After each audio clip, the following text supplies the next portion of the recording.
journal, Bénédicte Kanda. Merci de nous rejoindre pour le journal de la mi-journée. Madame, Monsieur, bonjour. Voici d'abord les titres. Le ministre des Affaires étrangères, Robert Doucet, élevé au grade de commandeur de l'Ordre national du Mali à titre étranger. Ce titre honorifique lui a été décerné par le président de la transition, le colonel Assimi Goïta, pour service rendu à la nation malienne. Ce 12 mai est la journée dédiée aux femmes en mathématiques. Une journée pour mettre en lumière le talent mathématique des femmes. Focus dans ce journal sur Madame Ekpayi Tialo, professeure de mathématiques. Conflit au Soudan, un accord pour respecter les règles humanitaires a été signé hier en Arabie Saoudite entre les belligérants. Et puis sport, football, ouverture du congrès ordinaire annuel de la FTF ce matin à l'ONU.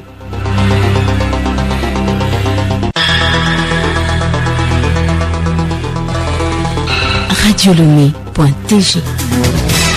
Bienvenue à tous. D'abord, activité à la primature, Madame. Le Premier ministre chef du gouvernement, Victoire Tomega Dogbe, a conféré dans la soirée d'hier avec Edo Kossi Amenouvé, le directeur général de la Bourse régionale des valeurs mobilières.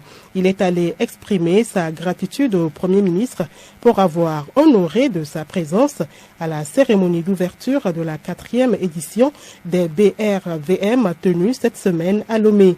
Il a également profité de l'occasion pour remercier le chef de l'État pour son leadership. Edo Kossi Amenouvé à sa sortie d'audience. Je suis effectivement venu rencontrer son Excellence Madame le Premier ministre. D'abord pour lui dire merci au nom de l'ensemble du marché financier régional pour sa présence effective à la cérémonie officielle d'ouverture de la 4e édition des BRVM Awards. Sa présence et son allocution ont rehaussé d'un éclat particulier l'événement. J'ai saisi l'occasion aussi pour lui dire de bien vouloir transmettre au chef de l'État notre déférente gratitude pour le fait qu'il ait accepté d'accorder son parrainage à notre événement. J'ai profité de l'occasion également pour lui annoncer que le marché a décidé de décerner au chef de l'État un grand prix d'honneur pour la reconnaissance de son leadership en matière de finances, en matière d'impulsion du développement du système financier de notre Union. On reste dans le domaine des reconnaissances. Le ministre des Affaires étrangères, Robert Doucet, a été fait commandant de l'Ordre national du Mali à titre étranger par le président de la transition, le colonel Assimi Goïta. Cette distinction honorifique lui a été décernée hier pour service rendu à la nation malienne.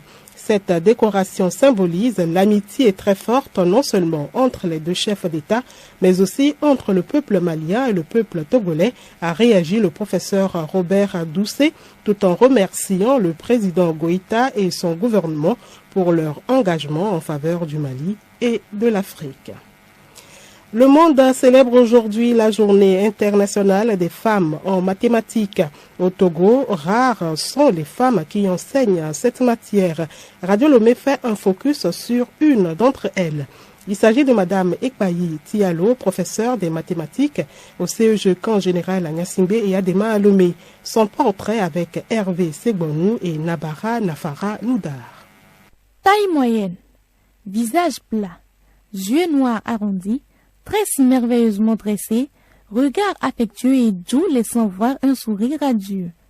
Madame Ekpayi Tialo cumule déjà 11 années d'expérience dans le domaine de l'enseignement des mathématiques au collège.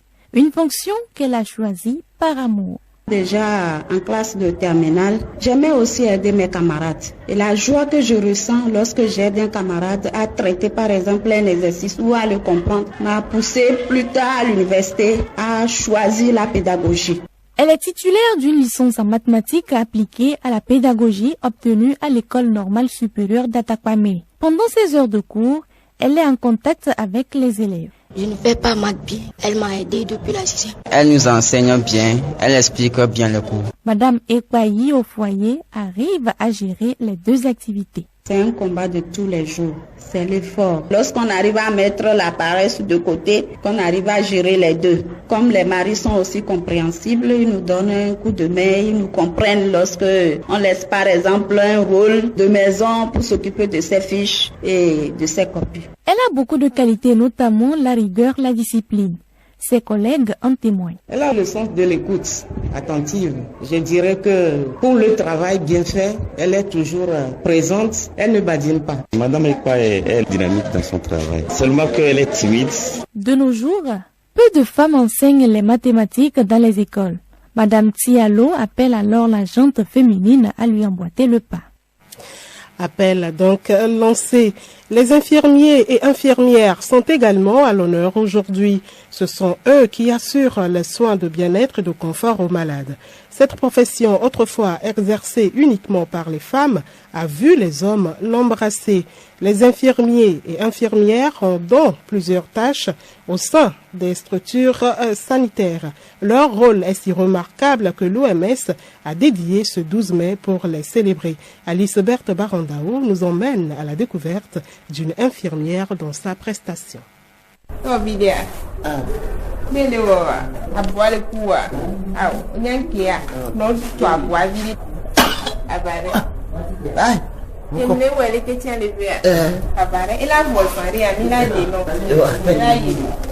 Souvent habillé de blouse blanche, chapeau médicalisé, le bornet pour protéger la tête, chaussures en bottes pour éviter les bruits auprès des malades, le stéthoscope au cou pour suivre le rythme cardiaque et la tension des patients, l'infirmier ou infirmière est toujours acharné, va, revient, rentre de salle en salle pour octroyer au quotidien les soins aux malades.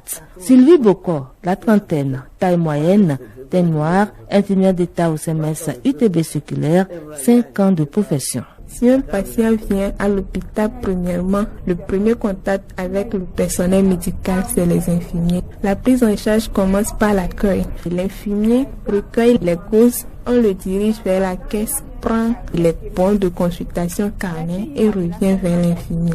Là, l'infirmier lui prend les constantes et si besoin, l'envoie voir le médecin pour la consultation et il revient. S'il y a les formalités administratives, les analyses à faire, l'infirmier exécute les soins, les prescriptions données, il les explique et puis s'il y a des rendez-vous, il explique tout aux malades. Sylvie Bocor, quel est le rôle de l'infirmier si un patient doit être hospitalisé? Oui, au cas où le malade doit être hospitalisé, l'infirmier dirige l'accompagnant selon le protocole de l'hospitalisation. Important maillon de l'équipe médicale, les infirmiers et infirmières surpassent 1000 difficultés dans leur profession au quotidien. Notre métier n'est pas aussi facile que ça. Il peut se faire que c'est toi l'infirmier qui est de garde pour faire les consultations, surveiller les malades. Par exemple, si quelqu'un est en service d'hospitalisation, il y a des constantes à prendre chaque 2 heures, chaque 1 heure, chaque 30 minutes, chaque 15 minutes. Tu programmes tout. Et à chaque heure, tu es obligé d'aller voir les patients, surtout les services de réanimation. Il y a les constantes qu'on prend le matin pour tous les patients hospitalisés et après les soins prodigués. Notre travail, c'est un peu pénible. Il faut avoir un amour pour soi et un amour pour ton prochain pour l'exécuter. C'est un métier noble et on est fiers de l'exercer. Bonne fête à tous les infirmiers et infirmiers du monde entier, spécialement à ceux du Togo.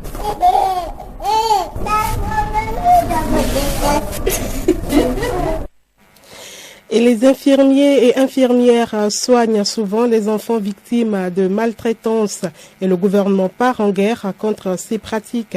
Il s'agit notamment du déplacement des enfants dans les couvents, le mariage des enfants, l'infanticide et le phénomène des enfants sorciers.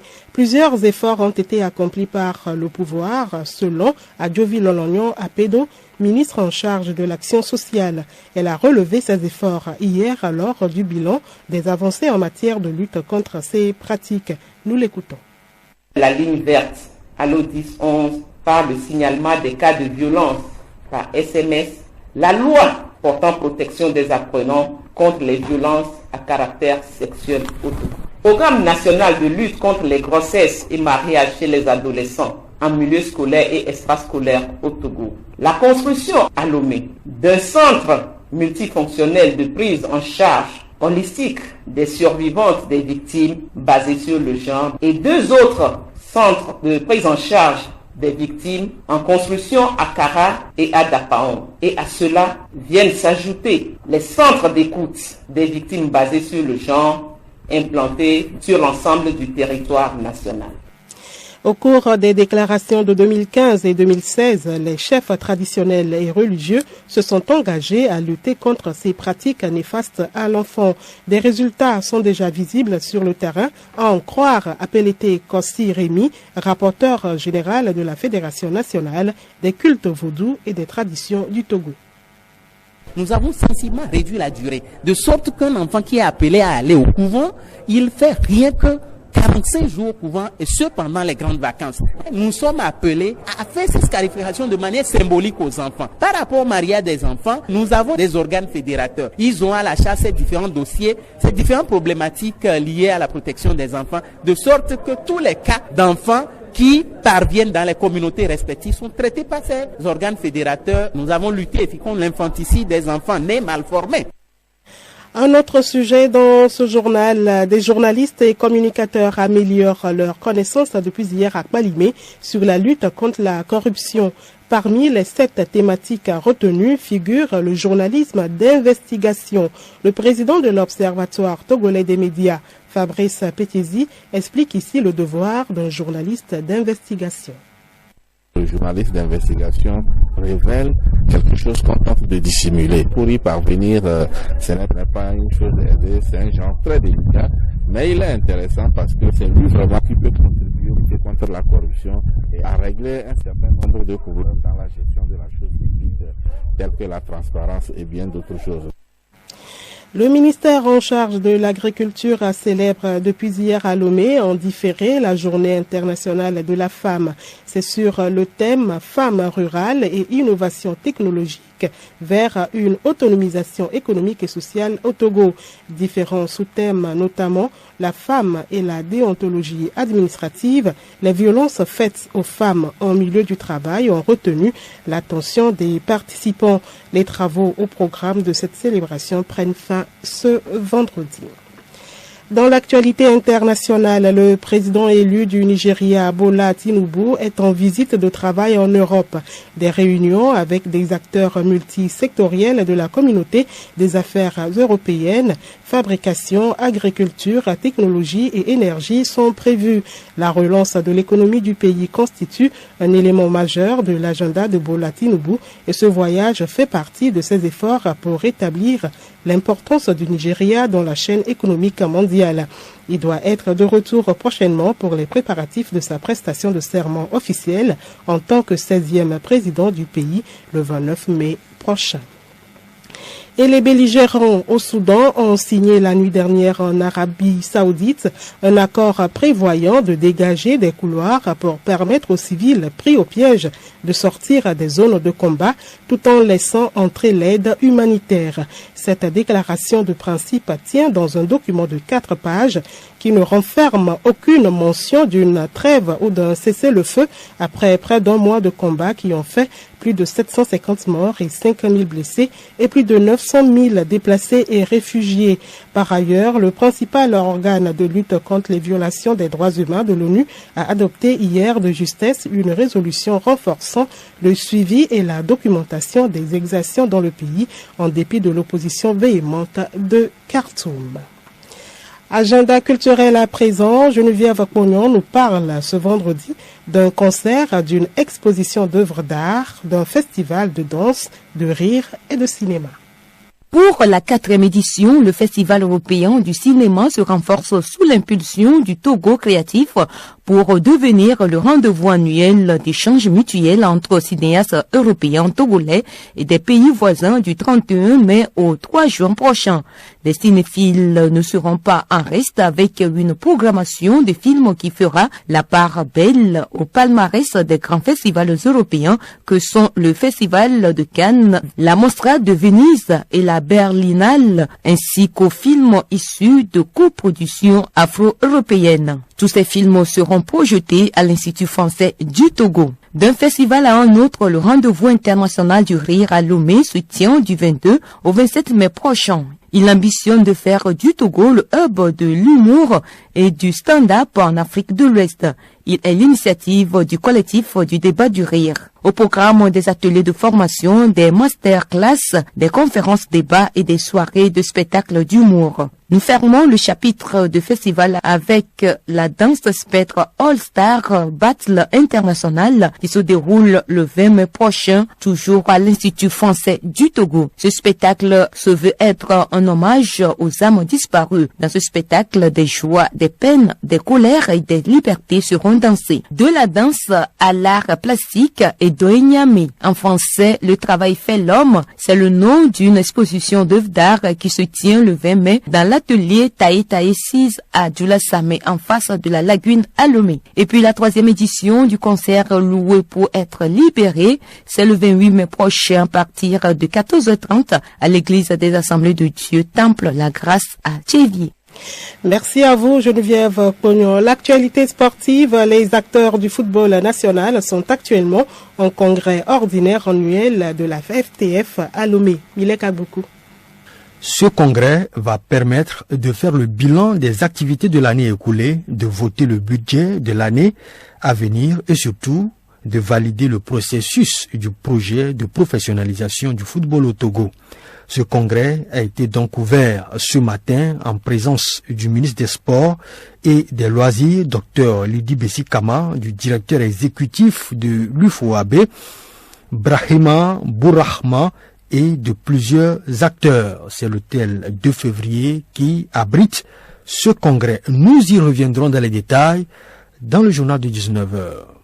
Dernier match de la 21e journée de la D2 nationale disputée hier, Bikenti, le leader, est tombé devant Maranatha, 0 but contre 1.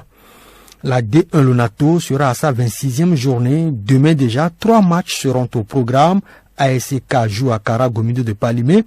AS Togoport va défier Dynamique Togolais au stade Omnisport de Lomé.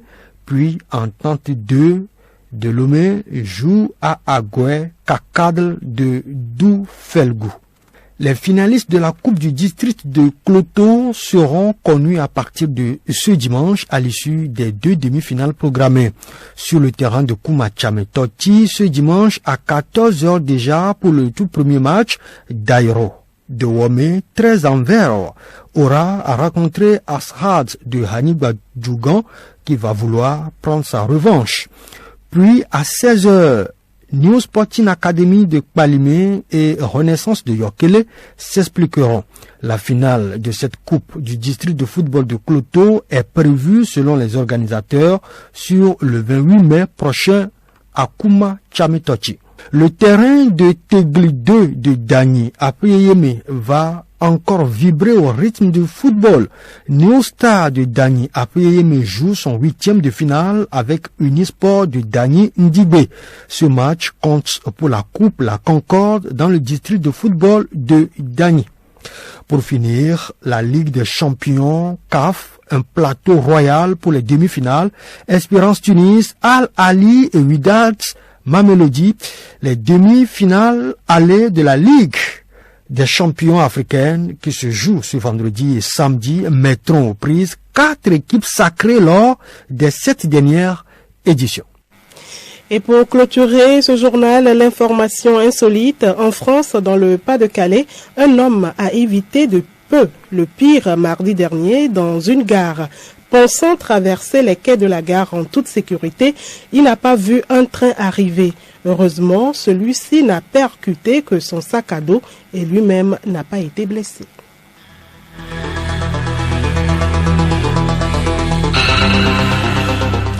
Madame, Monsieur, voilà, c'est la fin de ce journal. Édition conçue et préparée par toute l'équipe de la rédaction.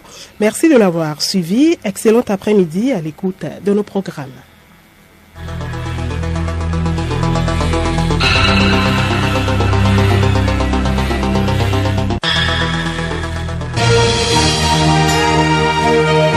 Radio Lomé, boîte postale 434, Email radiolomé@radiolomé.tg. Radiolomé.tg